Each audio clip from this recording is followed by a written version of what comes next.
His mother calls him in tears, trying to find out if he's okay. He's down here taking pictures. This is Stuart Snyder. He's got some incredible pictures. What did you take photos of today?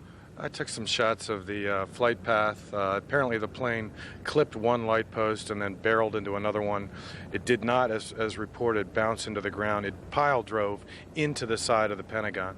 Now, on your digital camera, he's got some photos, and we're going to try to get those downloaded so you can see this huge chunk of the Pentagon that is missing. Also, from what I understand, some of the photographers got a shot of the airplane logo. What did it look like to you?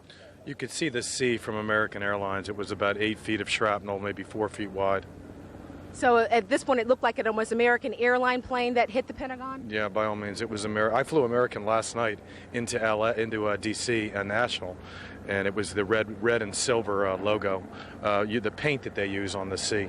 Did you see any victims from your vantage point when you were taking pictures this morning? No, there's a huge triage set up. There's probably 500 to 700 personnel, and all of them are just preparing for the carnage that's obviously going to take place once they start removing some of the debris from the building. But there was absolutely no survivors that I saw, and there was zero of the remains or anything that they've started to work with. And a huge chunk of the Pentagon is now missing. You've got pictures of a huge crater just sheared and burned out of that building. It's about 75 yards wide, and it's about 150 yards deep, and it looked like the plane just came in, clipped a light post, and pile drove right into the building. You cannot see an iota of wreckage in that area that resembles a plane, that resembles anything more than just sheer disaster. I guess you're feeling pretty lucky that you missed that plane this morning. Well, I'm certainly very fortunate, and my heart and my prayers go out to the families that are involved in this. This is such a tragic day for America, and I'm delighted that my family's safe, but also very worried about all the other families, and my prayers go out to you. Thank you very much, Stuart. Stuart Snyder, live on the scene with us. We're going to try to get these photographs downloaded and email you to. That's an absolutely incredible vantage point of the aftermath of that plane hitting the Pentagon. Also, I talked to another volunteer. There are some 300 volunteers that are standing by on the other side of the Pentagon to help with removal of victims and possibly removing some survivors. We're told that there's at least 300 people just standing by for that grim task this afternoon. They've been told that they'll know in about 3 hours when they'll be needed and what their jobs will be, but they're amassing quite a crew of volunteers to help with the rescue and recovery mission here at the Pentagon. Reporting live, Audrey Barnes, Fox 5 News. Thank you, Audrey. This incident is now almost a little over 6 hours old since its very beginning early this morning, and it is worth pointing out that we have now heard that this aircraft is the second time I've heard today that this aircraft that piled into the Pentagon may be an American Airlines aircraft. That would mean that there were 3 of them involved in today's incidences, depending on whether we have the correct information on the others. So this is one of those, because it's a breaking news story, it's one of such incredible magnitude. These kinds of discrepancies will show up from time to time. We will get them sorted out as quickly as we can. As we round the 3 o'clock hour, let's go to Fox 5's Brian Bolter live in the newsroom. And I think this is probably a very good time to recap the day's events. Why don't you do that for us, Brian? Absolutely will, Tracy and Mike. As you said, a lot of information coming in bits and pieces, then coming in floods. So we want to give you the best synopsis of the chronology of events that have taken place thus far. Recapping what's happened today, 4 U.S. airliners with a total of 266 people on board were hijacked and crashed in this massive attack on the United States. It started just before 9 o'clock this morning when 2 aircraft crashed into both towers of the World Trade Center. One of them happened live on television as millions of people watched. Within 2 hours, both those towers later collapsed. We don't know how many people were injured there. We know that a good portion of them, though, will be firefighters and police response personnel responding to help some of the 50,000 people that work in the Twin Towers. About a half hour later, roughly 9:40 a.m. this morning, a second plane crashed into the World Trade Center. A third plane crashed into the Pentagon. The fiery plane crash slammed into the portion between corridors 3 and 5 of the Pentagon. That's on the back side of the Pentagon, back by the heliport. A Pentagon spokesperson says there are extensive casualties and an unknown number of fatalities. Again, far too early to tell the number of casualties. We do know at least 24 people are being treated at the Virginia Hospital Center. Other area hospitals are also treating the injured as well. The fourth plane crashed into western Pennsylvania. That's about 80 miles southeast of Pittsburgh. The AP reports that a cell phone call to 911 came from a passenger who claims to have been locked in the bathroom of the airplane and screaming, quote, "We are being hijacked." And there is word just late this afternoon, actually early this afternoon, late this morning, from Virginia Democrat Jim Moran that the hijackers of that plane may have intended for the plane to crash into Camp David. He got that from a Marine Corps briefing early this afternoon. Since then, the Federal Aviation Administration has canceled all domestic flights. There are a handful of international flights that are still in the air. However, those are believed to be scheduled to land on the West Coast, and so far, no incidents. Now, here's the information on the planes that have crashed. Start with American Airlines Flight 11. From Boston to Los Angeles, there were 92 people on board that flight. American Airlines initially confirmed that this is the flight that crashed into the South Tower of the World Trade Center. It has since backed off that claim, saying it is unconfirmed. But that is the chain of events that happened with Flight 11. Now, American Flight 77 from Washington Dulles to Los Angeles, that had 64 people on board. We heard from the eyewitness there who has pictures of the plane crash into the Pentagon, and we heard from other eyewitnesses as well. No official word from American Airlines, but the focus is on that flight. Number 77 is the one that may have crashed into the Pentagon based on eyewitness reports, which is the best information we have thus far. Now, 2 United Airline planes have also been hijacked and crashed as well. Flight 93 from Newark, New Jersey to San Francisco had 45 people on board. That's what we're told has crashed in Pennsylvania, about 80 miles southeast of Pittsburgh, possibly headed to Camp David. And then United Flight 175 from Boston to Los Angeles, that had 65 people on board. A total of 266 people on board, all 4 of those aircraft. Now, the nation's military is on high alert right now. There is a state of emergency declared in Virginia and the district. That means, for all practical purposes, stay off the streets, get off the roadways. Only emergency personnel, police officers, firefighters, ambulances, those individuals should be out on the roads at this point. Everybody else, since there is an emergency, state of emergency declared, are D.C. and Maryland. Declared rather in the district and Maryland, not Virginia at this point, just the district and Maryland. And Virginia as well, we're getting information. All 3. Basically, if you're within earshot of my voice, you can see me. You should not be outside. You should be at home, keeping apprised of the situation, not out on the streets, staying out of the way for the emergency personnel. Employees have been sent home here in the district. It's been virtually shut down. That's the latest. Mike and Tracy, we did want to let you know that we heard from President Bush, who was down in Florida, made a brief statement when he landed just outside of Shreveport, Louisiana on Air Force One. We're told he wasn't scheduled to come directly back to Washington, D.C. quite yet, although there is some political pressure for him to come back here as soon as possible. We're told he is making at least one more stop, and he has just landed, we're told, southeast of Omaha at an Air Force base there. That is the next scheduled stop, perhaps the last scheduled stop before coming back to Washington when things are declared safe for him. But his plane, Air Force One, has landed southeast of Omaha. We're keeping an eye on that as well. Mike, Tracy, back to you. All right, Brian, we appreciate that update. Sure. And you're right. The District, Virginia, and Maryland now have all declared a state of emergency, which allows them to access personnel, to put people on standby, to help out if needed. Still trying to sort out exactly which airliner was where in these crashes that took place today. Some of the earlier wire coverage indicated that American Airlines had identified the 2 aircraft that hit the Twin Towers, one and then followed by another, as its aircraft. And now we have information, at least one eyewitness claims that he thinks that was an American airliner that went into the side of the Pentagon. So as any breaking story comes along, the information will change and go back and forth. You're still looking at live pictures there of the Pentagon. Let's talk about the New York bombing and the overall international view of that. Of course, with the bombing that took place in '93 being blamed on Osama bin Laden, and he's in Afghanistan, we know that much. Afghanistan's hardline Taliban rulers are condemning this terrorist attack. They reject suggestions that Osama bin Laden could be behind them, which is an interesting turn. We were also told today that as the news began to trickle out across the world, that in the West Bank city of Nablus, thousands of Palestinians poured into the streets. You're seeing some pictures right now, celebrating, chanting, "God is great," and we even understand that they were handing out candy to passers-by. We are told, though, however, that Yasser Arafat, the leader there, expressed horror over the attack expressed condolences to the family members. Some perspective on that. The Palestinians are furious with the United States. They feel like that somehow we've been standing behind Israel during the conflicts that have taken there, that American weapons have been used against them to assassinate their leaders. And so their reaction was one that they thought that the Americans had been slapped, and they thought that was a good thing. You see a situation there where, of course, we as Americans watch that, and it's very upsetting to watch. That part of the world is very, very it's a situation where it is unsettled, and no one seems to be able to resolve the issues. And I understand we now have the mic from... Let's listen to the Yasser Arafat for ourselves. We are completely shocked,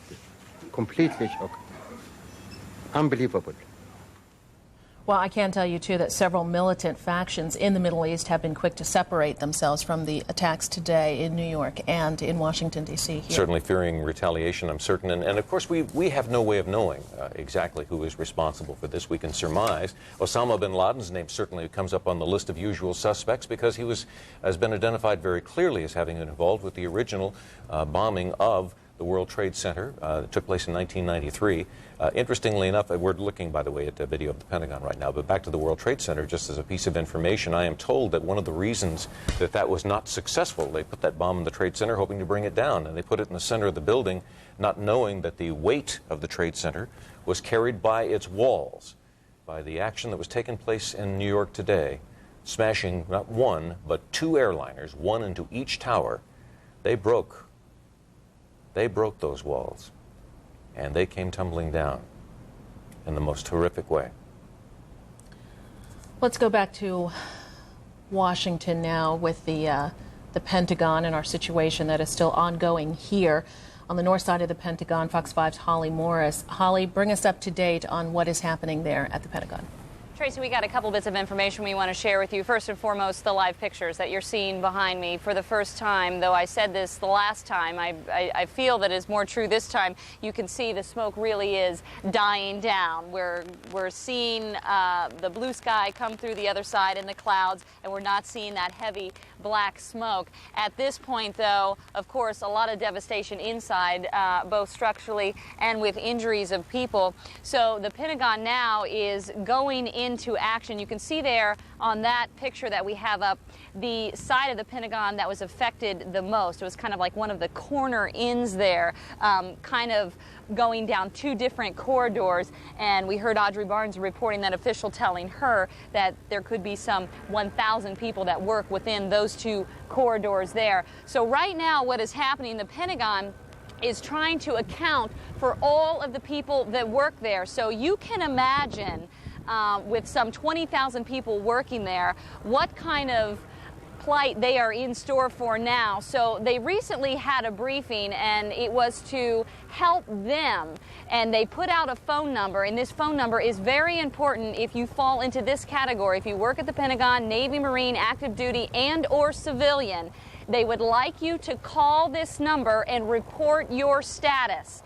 That number is 1-877-663-6772. Again, 877-663-6772. Pentagon officials are asking that if you do work in the Pentagon, Navy, Marine, active duty, civilian, whatever your role, please call and give them your status. Now, we've been here since early this morning, and we're here when the employees were actually pouring out of the building, many of them saying they never thought they'd see this day. However, on the other hand, some said they're not necessarily surprised. Unfortunately, I thought perhaps something like this might happen one day because the danger's just so imminent. I mean, there's so much going on out there and there's so many ways that for people to attack an installation like this. So are you saying that when you worked at the Pentagon, there never is a full sense of security there?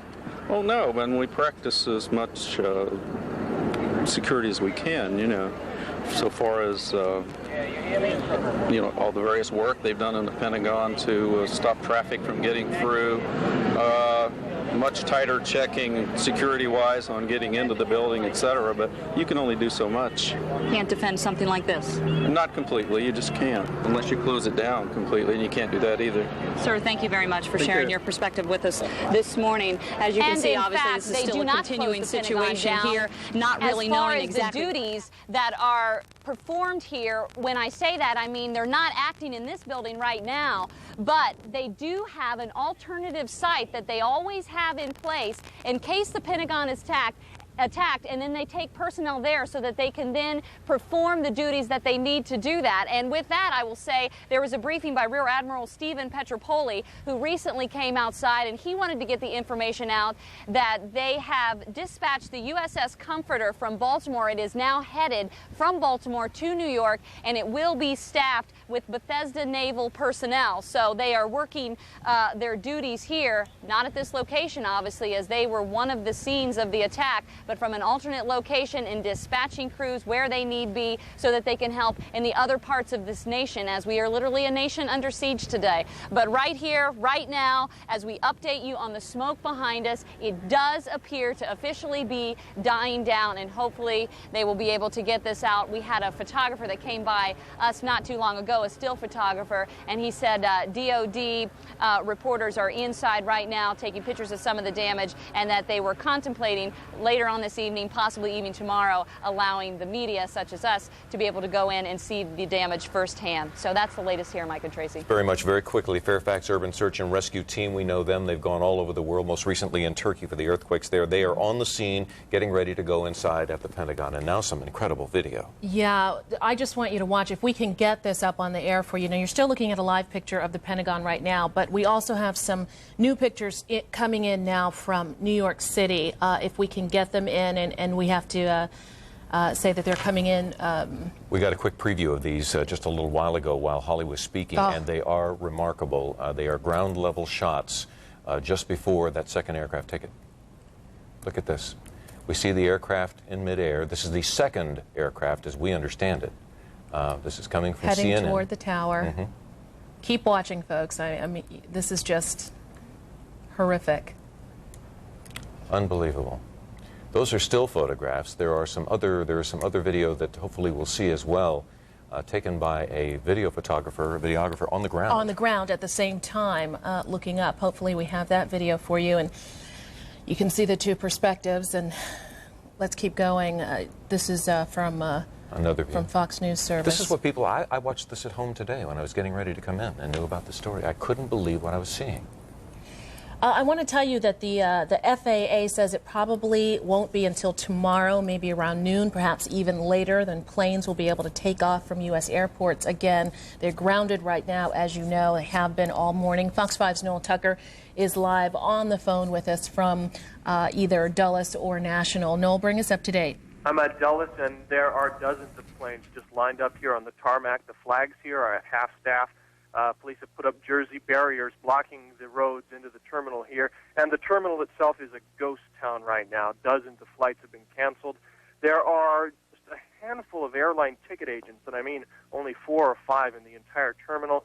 They're waiting for conference calls with their airlines, telling them what they'll be doing, how they'll be handling the situation. There's also a team of FBI agents that just arrived about a half an hour ago, 5 or 6, and they're walking around talking with some of the agents. They won't talk with us, but their field office says they are sending these teams to all locations involved in today's incident. Of course, the FBI says they don't expect to do any press conferences today, but airport officials say they'll be talking with the media a little later on this afternoon. We should have more of an idea from here at the airport how they're going to handle it. For now, the word is that the airport could be closed until 11 o'clock tomorrow morning. We'll let you know if that changes. All right. Thanks very much, Noel. Sure. These pictures that you are seeing now as we are looking at the Pentagon and the fire that they've been fighting there all of this time, we don't, one aspect of this that we haven't really discussed because we just are not clear about what it all means is the aircraft that actually hit the Pentagon. We don't know much about. We don't know much about where it was from, how many people might have been on it. It seems to be very unclear at this hour, and we're trying to get that sorted out for you. Obviously, there would be fatalities there, and we just don't have any idea how many. We've heard a number of reports. One was that a gentleman said he thought very clearly he saw that it was an American Airlines plane, but we have not confirmed that. One thing that is clear at this hour is that there are a lot of people, some volunteers, others who have been called either to active duty or to standby status. Let's go to Fox 5's Elizabeth Leamy live on the phone at the D.C. Armory. Elizabeth? Yeah, Tracy, let me tell you what we saw most recently here. An Army helicopter touched down on that big, wide lawn that's out in front of the D.C. Armory. So I called in and asked, okay, what are they doing? Apparently, D.C. Army National Guard helicopters are providing a variety of services today. First and foremost, they are providing medical evacuations for injured people who are actually at the Pentagon. These helicopters are also transporting officials who need to get from one place to another quickly, either to get out of harm's way or to try to help with the situation, and they are supporting the Metropolitan Police Department. In addition, I've just learned that the D.C. Air National Guard has some F-16s flying up above the city and around the area. They didn't want to tell me exactly what their mission is, but they basically described it as air support and defense. I'm trying to get a little bit more information to try to explain to the viewers what these F-16s are doing, but I can tell you, you can occasionally hear air traffic above the city, and of course we know all commercial airlines are grounded, so at least to me it's very striking when you hear airplanes overhead, and I can tell you that at least some of those belong to the D.C. Air National Guard. To reiterate a little bit of what I've already reported, I've got a little bit more detail. The D.C. Army National Guard has called up its 372nd Military Police Battalion. That is their main military police group, the biggest one that they've got. Fox 5 has reported in the past that the D.C. Army National Guard does have some staffing problems, but in situations like this, they really do pull together, and if they have to, they'll even cobble together groups from different units so that they can provide the support that the city needs. At this point, their specific mission is unclear, but traditionally they've been called in to support the Metropolitan Police Department. Everything from traffic support to crowd control, really anything that is needed. And it's interesting, I asked them, how do they get the word out to these soldiers that they are needed? I asked, is there a phone tree? Do they have pagers? And believe it or not, the main way is through the media. So members of the 372nd MP Battalion of the D.C. Army National Guard, if you haven't heard it before, you're hearing it now. You are wanted at the D.C. Armory to help out with this situation in our city today. And we are seeing these folks streaming in by, kind of the ones and twos, sometimes half a dozen at a time. It's not like a mass thing, but at this point, they've been coming in for quite a while, and in fact, in about another 10 minutes, they're going to have a formation inside the Armory, and we will see that, and we'll be able to get a better idea then of exactly how many people have gathered here to help. Briefly, the Maryland Guard has not been called up that I know of. I contacted the National Guard Bureau. They say the Maryland Guard is not activated in any way. The Virginia Guard, though, does have some units that are actively participating now. Governor Gilmore has called upon about 300 members of the Virginia National Guard. They are military police officers and also medical personnel. I have no doubt that they are probably helping right there at the Pentagon, especially those medical folks who are probably badly needed. Nationwide, there are special National Guard units called Weapons of Mass Destruction Teams.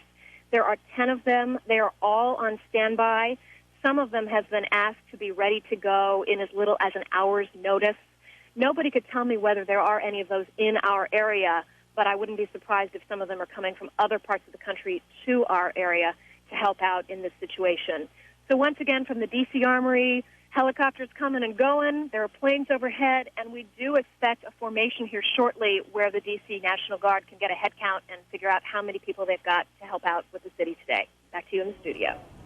All right, Elizabeth, thank you very much. Let's step back for just a moment and remind you that here in the district, we are told by Chief Charles Ramsey that there have been no incidents, a lot of rumors about incidents, but nothing has actually taken place here in the district. Of course, we're under a state of emergency here, and that means that everyone should stay indoors and not be traveling around the city. If you have to get to where you need to go, get there and stay there.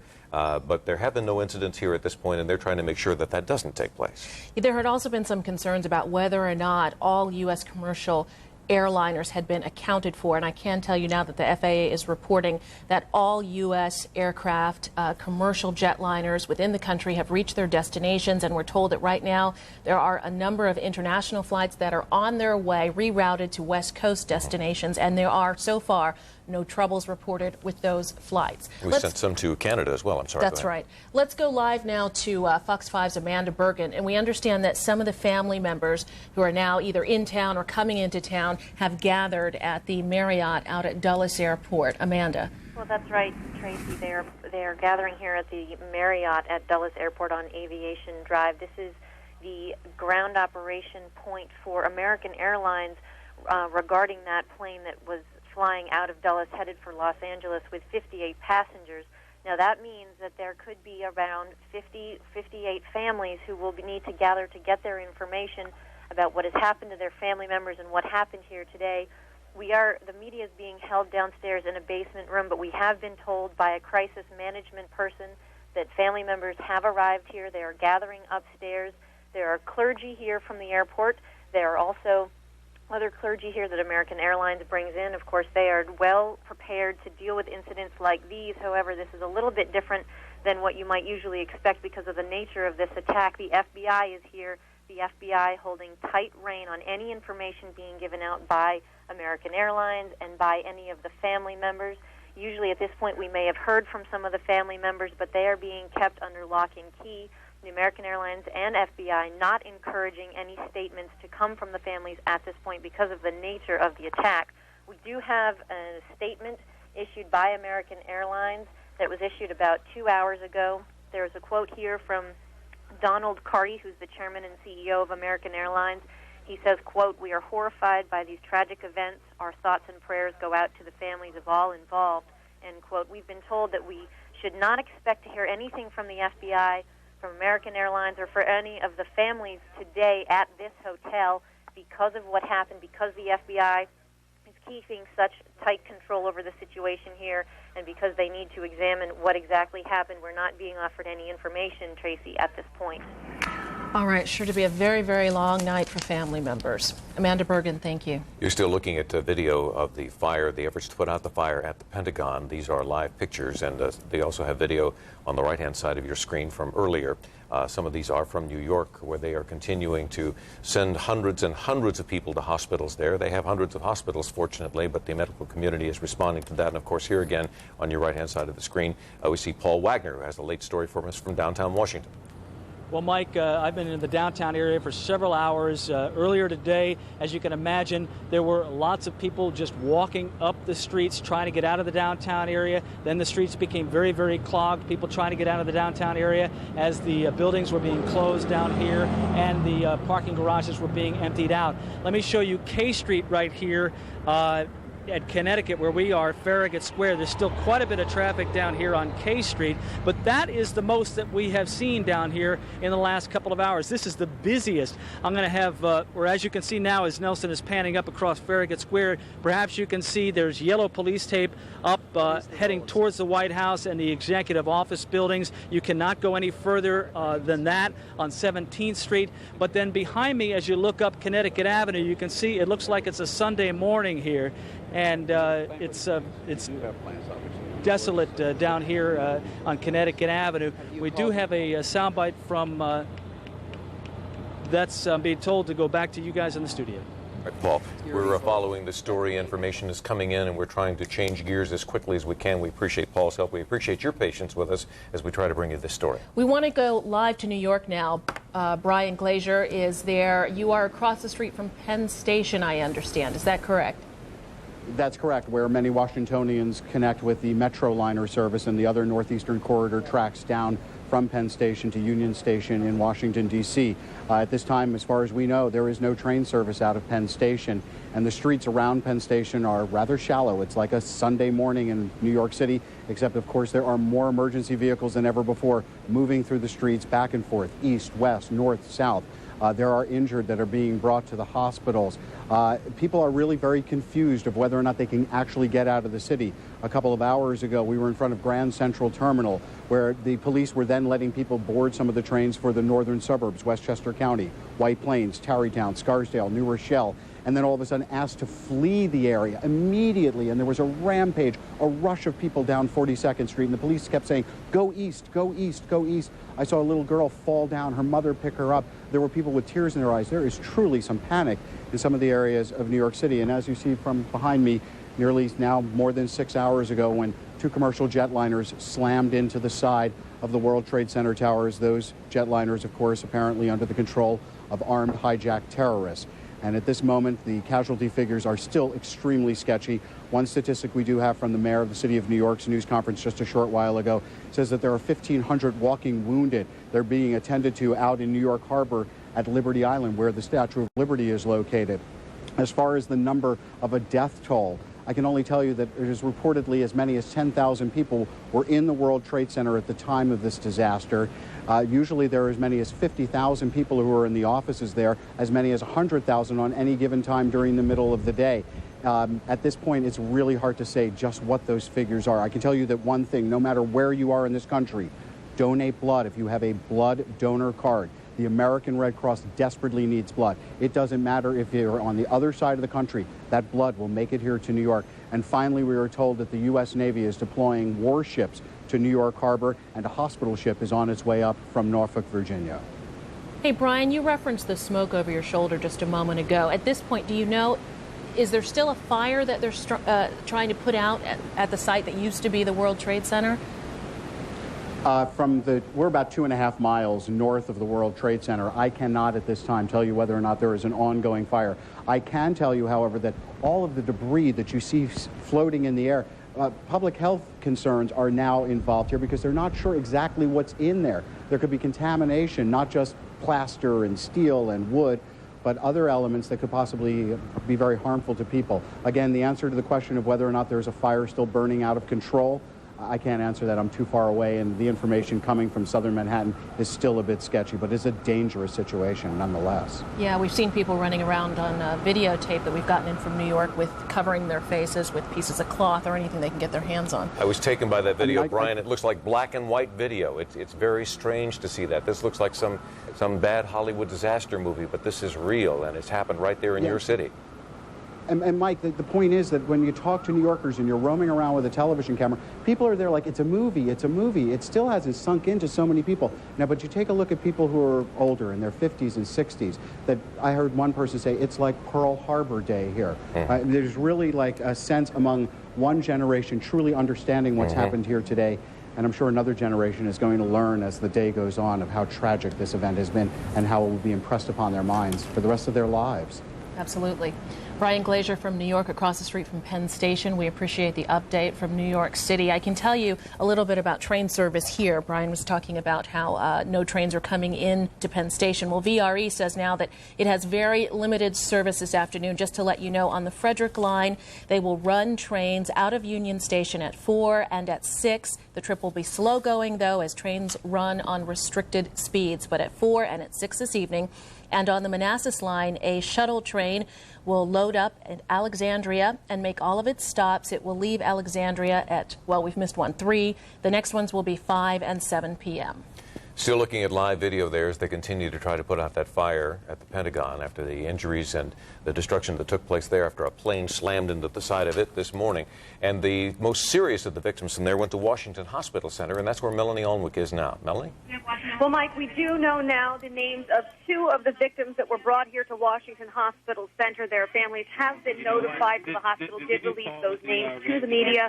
We know that one man, Juan Santiago Cruz, is in critical condition, and a woman, Letitia Hook, is also in critical condition. We do not know their ages or where their hometowns are at this time. The hospital is working on getting other identifications for us, but they do say that some of the people brought here were so severely burned they have had problems finding out exactly who they are. Some of them were taken into surgery right away. Now, there was a hold for a little while here on medevac helicopters taking off. They said because they were trying to get some clearance to fly and land to those Pentagon triage areas. We do know that a helicopter went out just a short while ago, and we are waiting now here at the back by the helipad for that helicopter to return. Personnel here at the hospital have been told to stand by for 12-hour shifts, as they do expect more victims to transfer in. As we said earlier, Cardinal Theodore McCarrick came here to Washington Hospital Center to donate blood. He told me earlier today they were having a conference, a National Bishops Conference, when they heard about this tragedy. So 40 bishops and the Cardinal immediately held a mass to pray for the victims, our leaders, and all Americans during what he called this gaping wound to the soul. Again, we are standing by here at Washington Hospital Center, and we will bring you more information on victims as it comes to us. Mike? Thanks very much, Melanie. A gaping wound to the soul indeed. This video, of course, from Arlington, as we're looking at the Pentagon fire there. When you see the video from New York, it really brings it home all the more to realize what an unbelievable tragedy this country has experienced today. A series of tragedies that began just a little before 9 this morning. And it is not over. As the death toll begins to come in, as the injury count continues to go up. Right now we know at Arlington Hospital, which is Virginia Hospital Center, 30 patients are there. At least 8 of them are now in the ICU, probably fighting for their lives. They are certainly listed in critical condition with severe burns and cuts, some over 70% of their bodies. We're looking at this video now on the right-hand side of your screen of what took place in New York today. We just heard a moment ago that Brian Glazier was telling us that the mayor estimates some 1,500 people are walking wounded, people who were on the streets when that second aircraft hit the second tower, and then the towers both came crashing down. Any number of rescue workers were in the building at the time that took place. And as you look at this video and you realize how the carnage that's taken place here, the number of people who have been hurt and seriously wounded in all of this, it is interesting to see that America, being America, has responded to this in the most incredible way. Medical teams from across the country will be coming to New York, will be coming to D.C., will be coming throughout this area to try and help and do the best they can to alleviate the incredible stress that will take place on the medical facilities. I mean, here's New York with how many hospitals? They said well over 100 hospitals that they have in that area, all of them being taxed, as you can well imagine, and they will be there to help out, not unlike they did in '95 in Oklahoma City. That's right, and in '93 when the World Trade Center was first attacked. Let's go to Fox 5's Paul Wagner, joining us live again from Northwest D.C. We're down here at Farragut Square, Connecticut and K, where the only way to describe it is that it appears to be normal down here, but you know that it's really not. As you can see, there is a lot of traffic here on K Street, but that's the busiest we've seen it down here. People are coming in and out of the metro here at Farragut. But as you look up Connecticut Avenue, you can see there is yellow. We're going to look the other way, actually, up Connecticut Avenue, where it looks like it's like a Sunday morning here. A lot of people have already left the downtown area. There is some traffic coming through, but it is like driving through a maze down here because a lot of the streets are closed. In addition, if you can see right up the street here towards the executive office buildings and the White House, there is yellow tape across the road. You cannot go any further than where that police car is and where that yellow tape is. A lot of the federal buildings have protective officers outside, yellow police tape lined up around the federal buildings. And like I said, it's like a maze driving around down here. The FBI Washington field office surrounded by agents carrying machine guns and shotguns. This U.S. Secret Service building also surrounded, and basically all around Judiciary Square. It's like a ghost town down there. No cars are allowed into the area, and it's very, very quiet. Now, Chief Ramsey spent most of the morning in the command center. We did talk with him earlier. After he left the command center, this is a little bit of what he had to say. The city. We asked that the mayor activate the guard. They have taken over traffic control at various locations throughout the city. We've not asked for any resources from outside the city. Right now, we seem to have everything pretty much under control, and unless something actually happens inside the district. Now, Chief Ramsey also saying that people really needed to calm down, to not panic, that he said they had things under control as best they could in the city. He had mobilized every single officer on the force. They are told they're working now under a state of emergency. They will be working in 12-hour shifts. And they're on a heightened state of alert, watching all of the federal buildings down here in the downtown area. Anything that could be a target is being watched. Now, at this point, the chief is out driving around the city. We saw him just a few minutes ago. He's out with his executive assistant chief of police, along with the deputy mayor for public safety, Margaret Kellums. They are monitoring the situation. They're listening to the police channels. Occasionally, we're hearing the police cars roaring up and down these side streets, responding to bomb threats. Also responding to reports of suspicious packages. We're seeing bomb squad cars and K-9 teams all around this area. So still very, very busy down here, but the chief also reiterated no bombs have gone off here in the District of Columbia at this point, and at this point they're just trying to stay on top of the situation as best they can. Back to you in the studio. Quick question here, Paul. I mentioned this to the chief when we got a chance to talk to him by phone earlier. I'll ask you, you've been covering this story for quite a long time now. The preparations for the IMF World Bank meetings coming toward the end of the month. They've been preparing for months now to be ready for this, and now suddenly a terrorist act has taken place way ahead of time and right in our own backyard, so to speak, and we're certainly afraid of that. How does that make us all the more prepared, do you think? Mike, I think that's a very good point.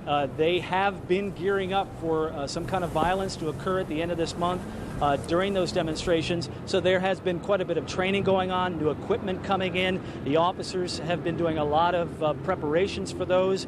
There has been discussions with the D.C. National Guard about how to prepare for those. And, of course, the FBI, which has an anti-terrorism task force. They have been very, very much involved in preparing for those protests. So I think that's a good point, that D.C. police have been on sort of a state of alert because, to be honest with you, we have been waiting for things to happen in the city that have been related to this anti-globalization movement, and they have been expecting some calls for assistance from the bomb squad and to check out suspicious packages and K-9 teams and whatnot. So I can assure you that the ATF, the Alcohol, Tobacco, and Firearms, which handles all the bombs in the city, along with D.C. Police Bomb Squad, the U.S. Secret Service, and also D.C. Police, very, very much have been on a heightened state alert anyway coming up to those. So you raised a good point, Mike. Worth saying that we have had no incidents in the district, and at this point we seem to be prepared to handle any that might come our way. Thank you. I want to let you know, too, that according to the deputy mayor for the city of D.C., they're asking people to only use the 911 system for real emergencies because apparently that system is being taxed right now. And as you can imagine, the same thing applies for cell phones. They were asking people only to use their cell phones for emergencies earlier today. So please, if you have to call, there are non-emergency numbers. You can certainly look in your phone book and call non-emergency numbers for the police department, but only use the 911 system for real emergencies.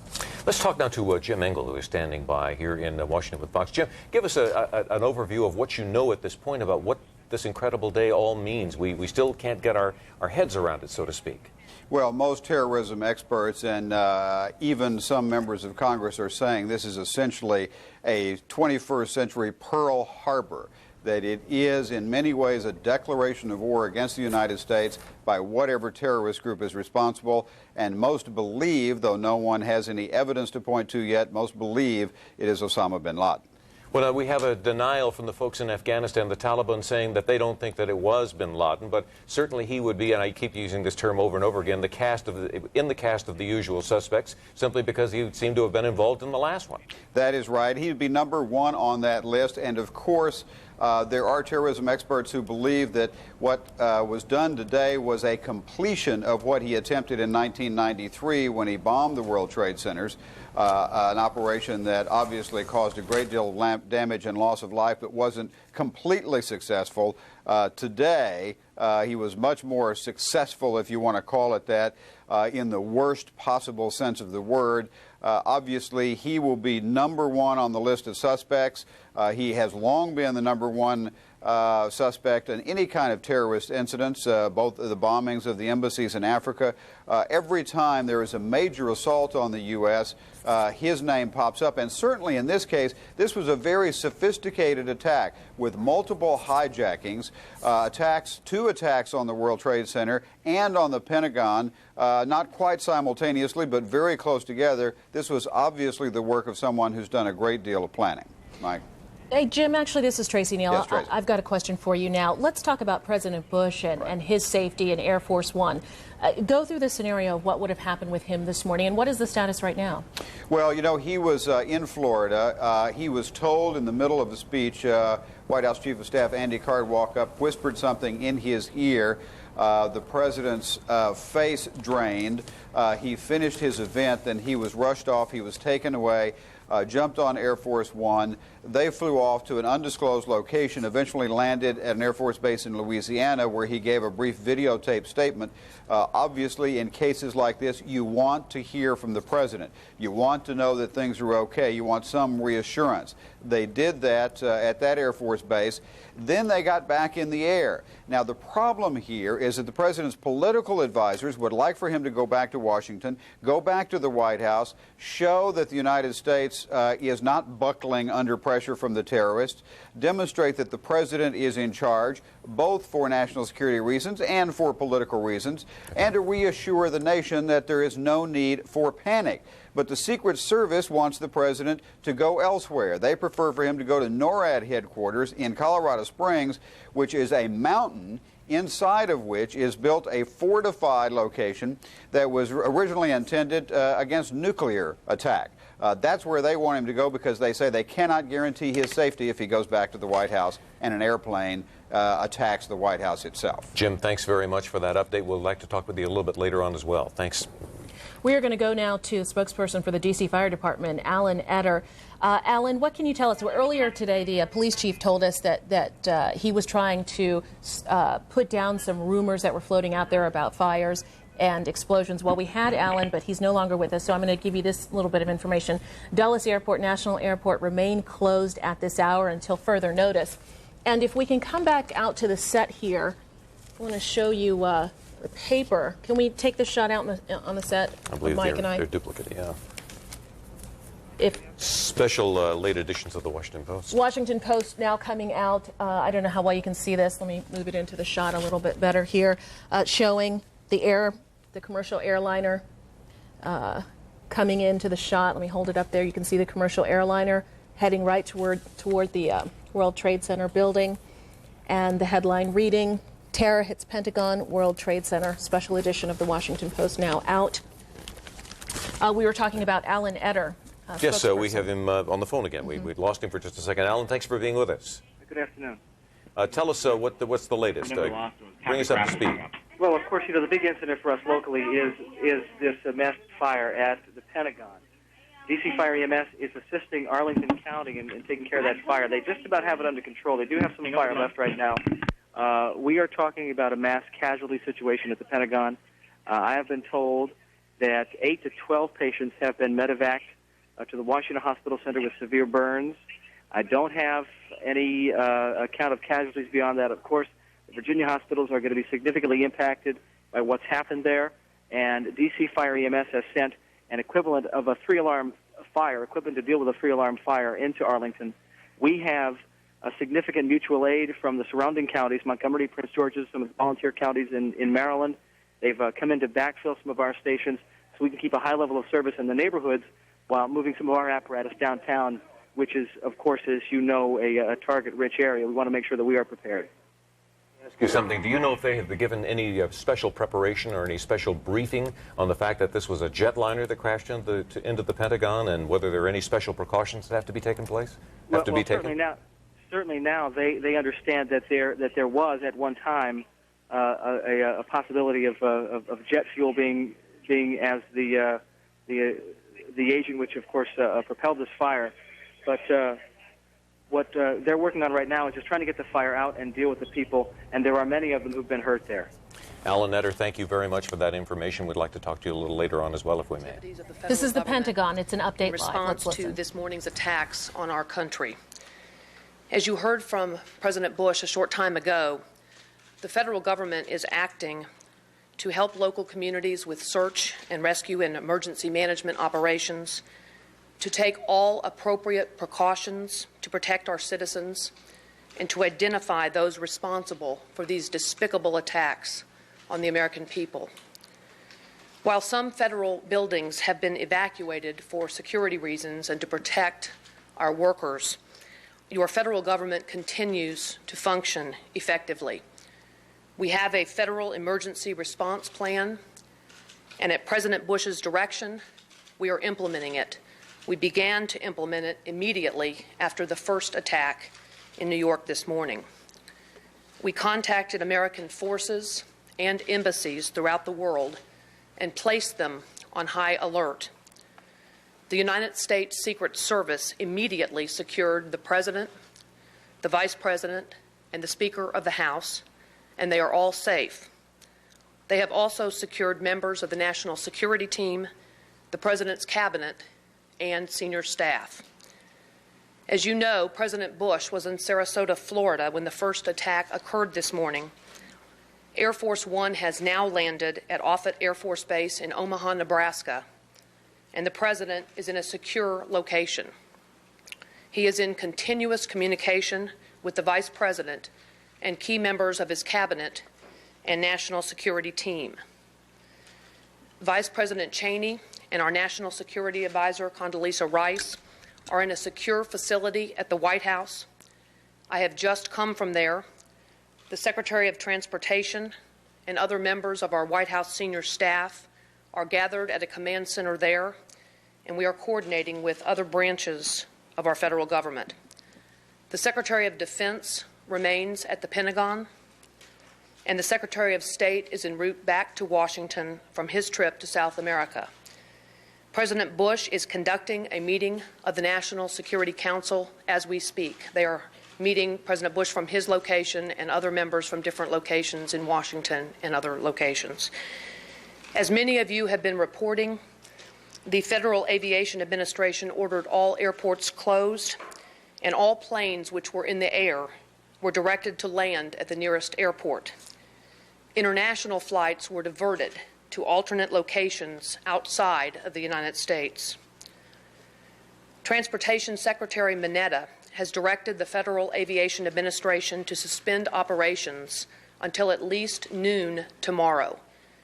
So no airline flights will operate until at least then and until the FAA announces that operations will be resumed. Secretary Mineta has also issued orders controlling the movement of all vessels in United States navigable waters. The Federal Emergency Management Agency has activated 8 urban search and rescue task forces in New York, and 4 of these highly trained teams are at work here in Washington at the Pentagon. Every federal agency has implemented continuity of operations plans to make sure the government continues to function effectively.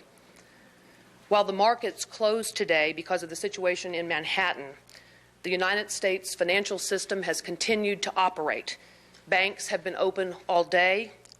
The Federal Reserve has operated regularly and continuously.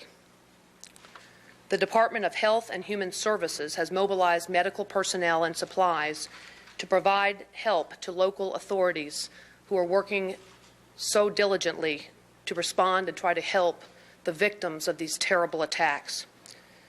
President Bush has committed the full resources of our intelligence and law enforcement communities to identify and bring to swift justice those responsible for these despicable attacks.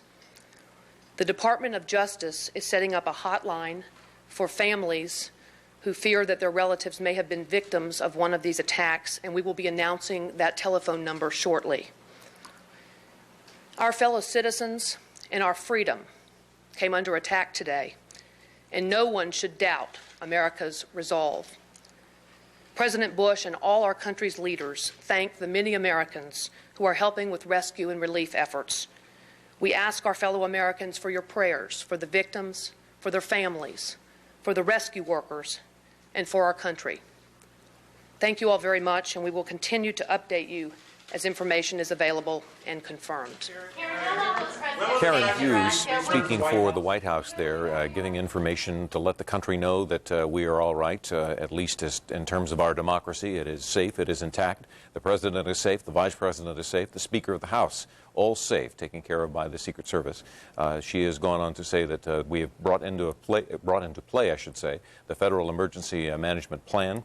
It is now in effect and is in effect all across the country as they try to address the issues that are taking place in New York, the issues that we have right here in our area over in Arlington and the Pentagon, where we had a crash of an aircraft into that area, and of course the 2 World Trade Center towers that were hit by commercial aircraft and are now gone, just not with us anymore.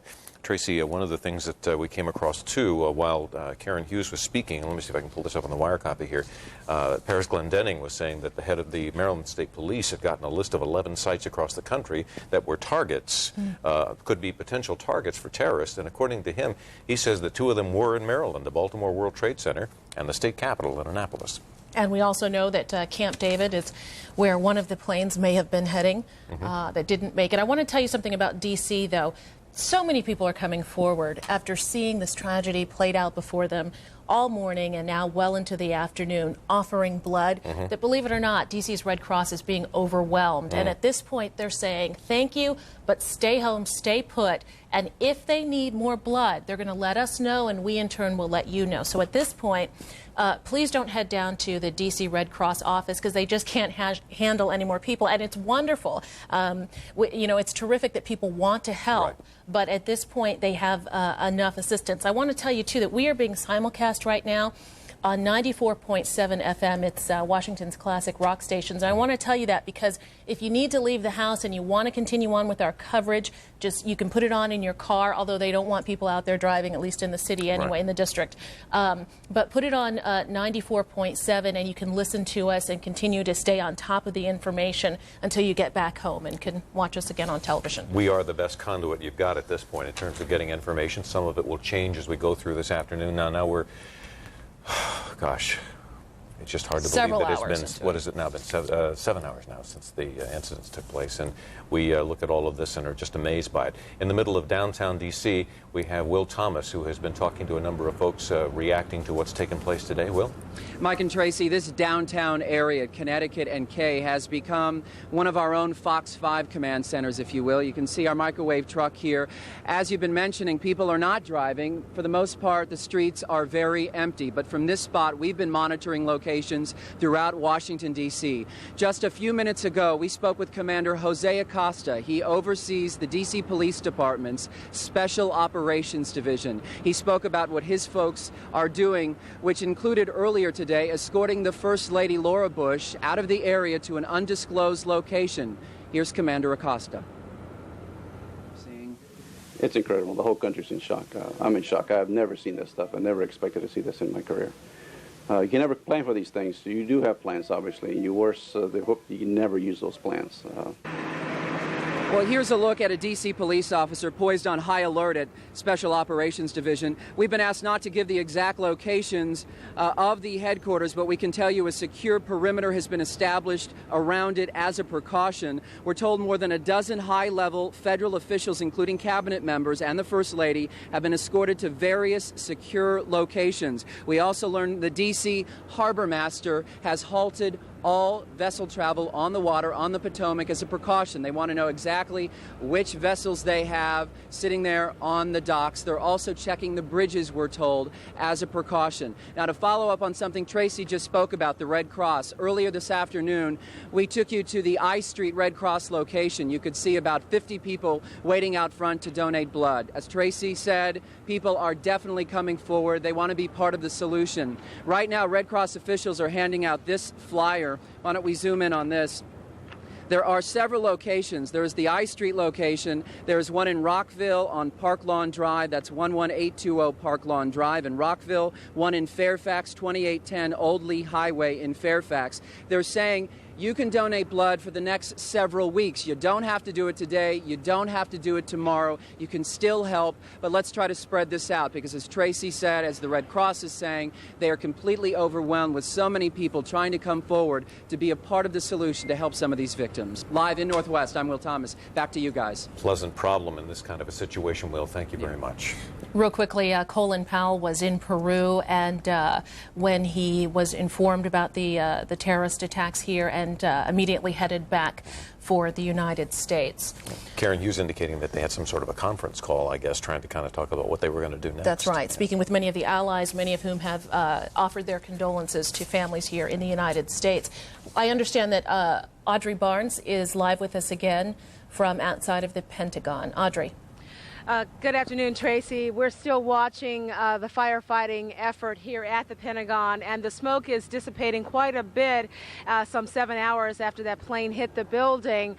There are still just an enormous amount of emergency personnel on the Pentagon grounds trying to locate any possible survivors. Their first task, though, is to beat that fire down so they can get into the building and see exactly what they have inside. We're told from a maintenance engineer on the scene here that as many as 1,000 people work in that corridor of the Pentagon, so there could be quite a few people who are still inside that building. There's a makeshift triage center that's been set up on the lawn of the Pentagon, and they're treating people there. We're told that that at least a dozen people have been treated right there on the grounds of the Pentagon, and at least 30 people have been airlifted and taken by ambulance to local hospitals for treatment. Some of the most severely injured have been airlifted to the Washington Hospital Center burn unit, and we're told that some of their injuries are quite severe. Right now, police still have the bridge